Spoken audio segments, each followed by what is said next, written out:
Suzuki Motorcycle India has launched the third generation Suzuki Hayabusa, priced at 16,40,000 rupees ex-showroom India. Deliveries of the brand's flagship motorcycle will begin from May 2021. The bike now features improved aerodynamics as well as updated electronic suite with multiple mode selections that make it suitable for touring and the racetrack. Power comes from the 1340cc fuel-injected liquid-cooled inline 4-cylinder engine that develops 187 brake horsepower and 150 Nm of peak torque. Upgrades include new bodywork, a new instrument console, lighter weight, and the new Suzuki Intelligent Ride System along with a suite of electronic aids. Compared to the second generation, the new Hayabusa has seen a power drop of 10 brake horsepower and a loss of 5 Nm. The bike is now locally assembled in India.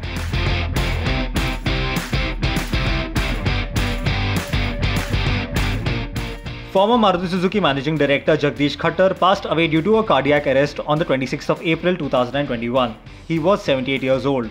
Khattar was an officer in the Indian Administrative Service who joined Maruti Suzuki in 1993 as Director for Marketing and rose through the ranks to become the Managing Director in 1997.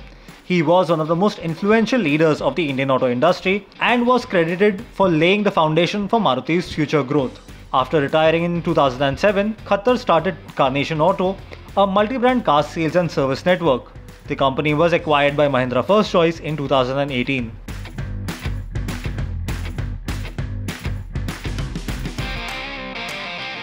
Hyundai India was gearing up to launch the new Alcazar SUV in the market on the 29th of April, but with the rising number of COVID cases across the country, the Korean carmaker has postponed the launch date in a bid to avoid mass gathering for the event.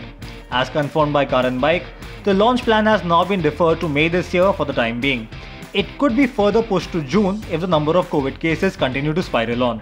The upcoming Hyundai Alcazar SUV is essentially a three-row derivative of the Hyundai Creta. The carmaker has made substantial changes in its dimensions to make more room on the inside. The SUV gets a 150mm longer wheelbase and will be offered in 6 and 7-seater configurations. The Alcazar will be powered by the 2-litre petrol and 1.5-litre diesel engine options. Both engines will be offered with either a 6-speed manual or a 6-speed automatic transmission. Everything that's hot, new, exciting and relevant for you from the automobile world is on our Car and Bike channel. Don't forget to subscribe.